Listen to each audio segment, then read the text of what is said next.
जनजातीय कला, संस्कृति और विरासत को संरक्षित प्रदर्शित करने के लिए बांसवाड़ा के गोविंद गुरु जातीय विश्वविद्यालय ने अपने परिसर में एक अनूठा संग्रहालय स्थापित किया है। इसको लेकर बांसवाड़ा डूंगरपुर की कला को संरक्षित किया जाएगा। इसका उद्देश्य स्थानीय जनजातीय और विशेषकर भील आदिवासी समुदाय के जीवन को सहेजना और नई पीढ़ी को उसके बारे में जागरूक करना है। संग्रहालय में भील समुदाय के खान पान, रहन सहन, आवाज़ से जुड़ी चीज़ें एकत्रित की गई हैं और यहाँ पर बागड़ क्षेत्र के स्वतंत्रता सेनानियों के चित्रण और उनकी प्रतिमाएं भी देखने को मिलेंगी।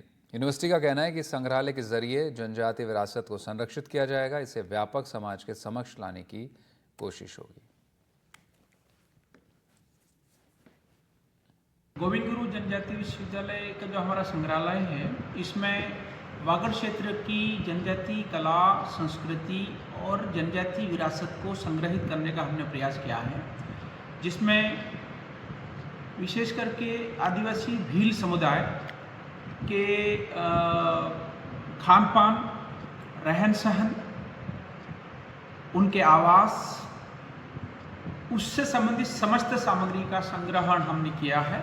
परंपरागत श्रृंगार सामग्री, महिलाओं की श्रृंगार सामग्री, पुरुषों की श्रृंगार सामग्री, कृषि से संबंधित जुड़े उपकरण, पुरानी बैलगाड़ियाँ और कई जनजातीय कला और संस्कृति की वस्तुओं का हमने यहाँ संग्रहण किया है, जो कहीं भी उपलब्ध नहीं है।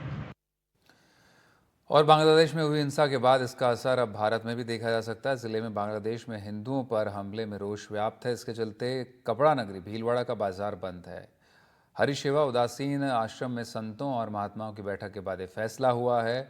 महामंडलेश्वर और महंत हंसराम जी के नेतृत्व में बैठक में हिंदू समाज पर अत्याचार, उनके धार्मिक स्थलों, घरों, मकानों पर नुकसान पहुंचे, महिलाओं के साथ दुष्कर्म, हत्या जैसी घटनाओं की निंदा की गई है। कपड़ा मंडी के व्यापारियों ने इसका समर्थन किया और आपको बताएं कि भीलवाड़ा से हर साल 2000 करोड़ से ज़्यादा का कपड़ा बांग्लादेश एक्सपोर्ट होता है।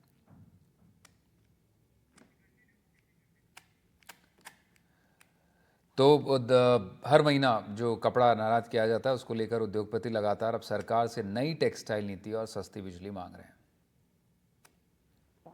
बांग्लादेश में तख्ता पलट और सियासी संकट के बीच में सनातन समाज पर लगातार हमले हो रहे हैं और इस हमले का जो सबसे बड़ा टारगेट किया जा रहा है वो टारगेट किया जा रहा है महिला और माता बहनों को।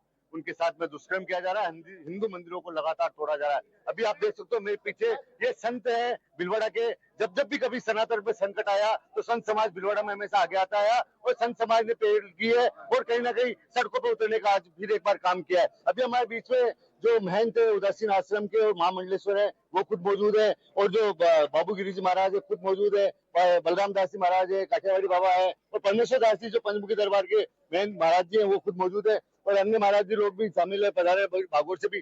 जिस तरह से सारा संत समाज आज सड़कों पे है और उनके पीछे पीछे पूरा सनातन समाज खड़ा हुआ है। आप देख सकते हो, मैं कैमरा पर्सन से कहूंगा दूर तक लोग जमा है यहाँ पर और लोगों में बांग्लादेश के जो घटनाक्रम है उसको लेकर किस तरह से आक्रोश है। महाराज जी जिस तरह से ये पूरा काम है, संतों का तो काम लोगों को धर्म के ज्ञान देना होता है, आप सड़कों पे क्यों उतर गए?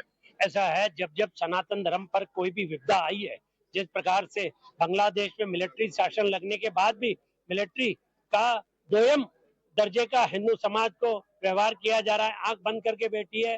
मिलिट्री के सामने हिंदू मंदिरों को जलाया जा रहा है, हिंदुओं को मारा जा रहा है, उनके प्रतिष्ठान जलाए जा रहे हैं, उनके घरों को जलाया जा रहा है और महिलाओं के साथ सामूहिक बलात्कार हो रहा है। उसलिए संत समाज, समस्त सनातन समाज व सनातन समाज के समस्त संगठन ये हमारे साथ आज भीलवाड़ा बंद करके राष्ट्रपति महोदय को ज्ञापन दे रहे हैं कि बांग्लादेश में तुरंत हस्तक्षेप करके कार्रवाई करें और हिंदू समाज व हिंदू मंदिरों की रक्षा करें व हिंदुओं को भारत लाकर उनके भरण पोषण और रहने की व्यवस्था करें तत्काल प्रभाव से। नहीं तो आज ये जो चिंगारी भीलवाड़ा से उठी है, पूरे भारत देश ही नहीं अपितु पूरे विश्व में सनातन समाज, हिंदू समाज जाग उठा है।